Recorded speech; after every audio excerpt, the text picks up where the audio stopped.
이슈 분석 시간입니다. 정부가 어제 하반기 경제정책 방향을 내놨습니다. 올해 3% 성장을 포기했고 일자리 목표도 당초 32만 명에서 18만 명으로 크게 줄였습니다. 그만큼 우리 경제가 심상치 않다는 뜻인데요. 반대로 미국 경제는 화랑세를 보이고 있습니다. 이와 관련해 취재기 자세한 내용 짚어보겠습니다. 가톨릭대 경제학과 양준석 교수와 함께하겠습니다. 어서 오십시오. 안녕하세요. 네, 먼저 미국 경제부터 좀 살펴보겠습니다. 오늘 새벽 연준 베이지북이 공개됐는데 어떤 내용을 담고 있었는지 좀 짚어주시죠. 예, 대체로 미국은 상당히 좀 완만하지만 그래도 안정적인 경제 성장을 지금 경험하고 있다고 그렇게 지금 보고서가 나왔고요. 예. 연준이 주로 이제 이런 분석을 할 때는 그 미국을 12지역으로 나누는데 그 중에서 10지역은 안정적으로 이제 성장을 하고 있고 그 다음에 그 모든 12지역에서 지금 특히 숙련 노동자가 좀 부족하다고 지금 그렇게 나오고 있습니다. 그래가지고선 지금 성장에서 가장 큰 문제가 되는 것은 적합한 노동자를 구하는 것이다.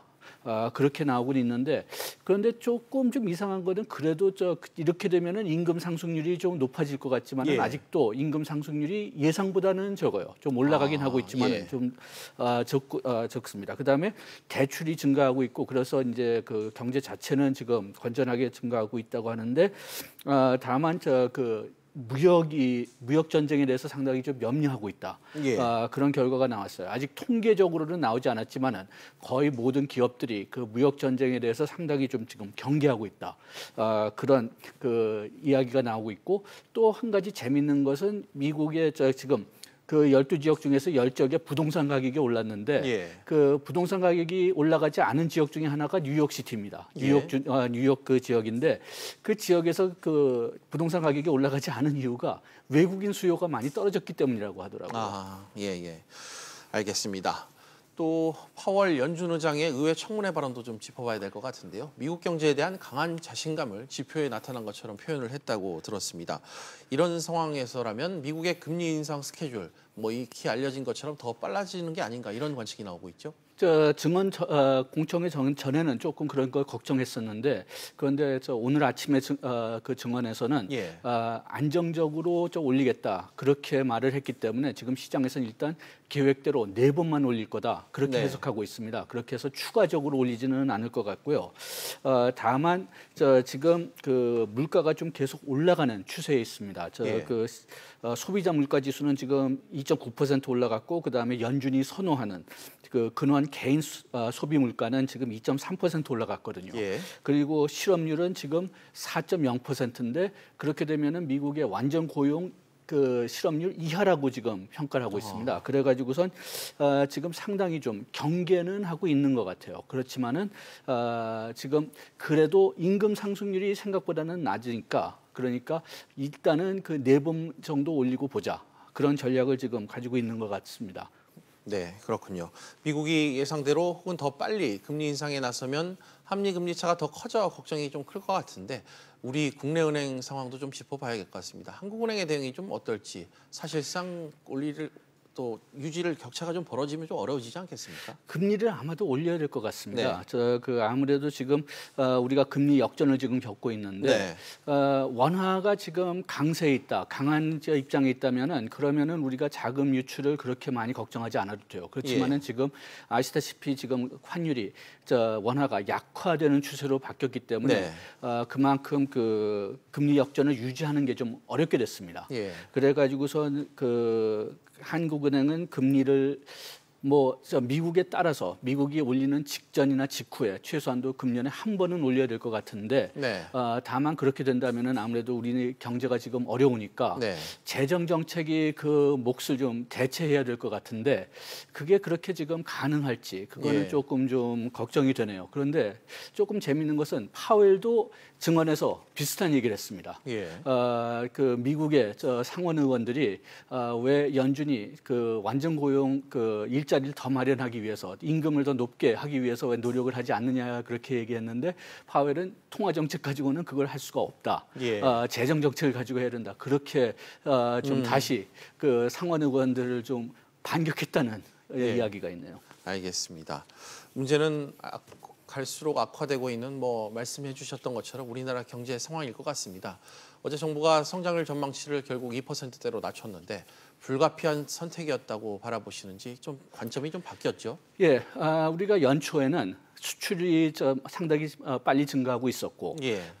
수출이 아마도 그렇게 계속 빨리 증가하지는 못할 거라는 것은 좀 다 예. 예측을 하고 있었지만은, 그렇지만은 뭐 소비나 그 내수가 좀 낙관적으로 된다면은 그러면은 3% 증가율이 가능할 거다 그렇게 생각했는데, 일단 금년 상반기를 지내 보니까 좋은 변수들은 좀 덜 좋아졌고 네. 나쁜 변수들은 좀 더 나빠졌어요. 예를 들어서 수출도 이제 그 아까 얘기했지만은 우리가 작년에 수출 증가율이 상당히 높았던 이유는 그 우리가 2015년, 2016년에 수출이 줄었기 때문에 네. 그렇기 때문에 거기에 대한 기저 효과도 좀 있었고.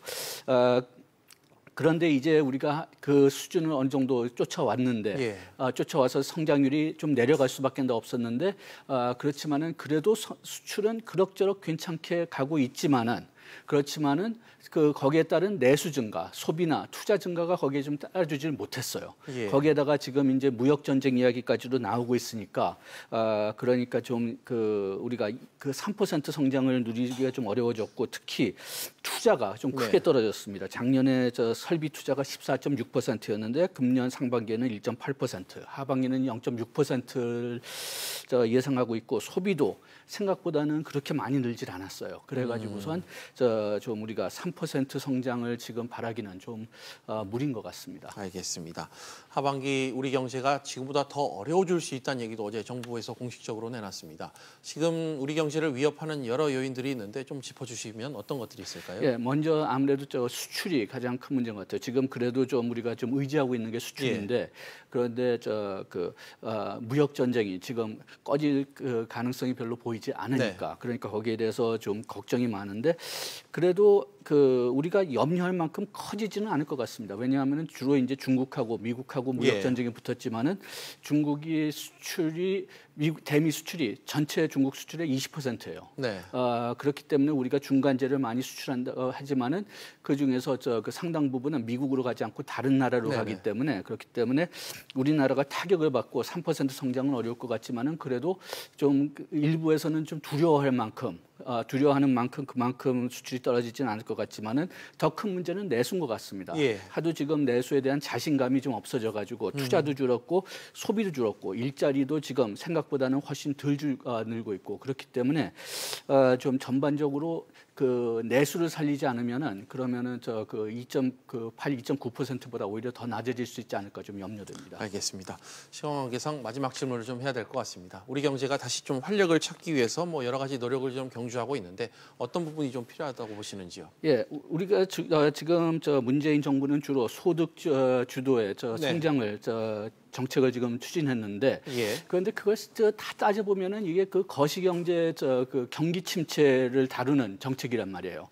우리가 진짜 임금을 높이고 일자리를 높이고 싶다면은 노동 생산성을 높이는 정책을 썼어야 됐는데 그런데 거기에 대해서는 이번 정부가 좀 특히 첫 해에는 거기에 별로 신경을 쓰지 않았습니다. 그 어떻게 하면은 생산성을 높이느냐 뭐 규제 개혁이 거기에 포함되겠죠. 그렇지만 1년 동안 거의 그걸 무시했기 때문에 지금은 지금 아무래도 침체기에 가 있기 때문에 지금 그 수요 위주의 정책, 지금 소득 주도 정책의 그 일부를 계속 써야 되겠지만은 거기에 그 생산성 증가 정책을 쓰지 않으면은 그러면 회복이 좀 어려울 겁니다. 알겠습니다.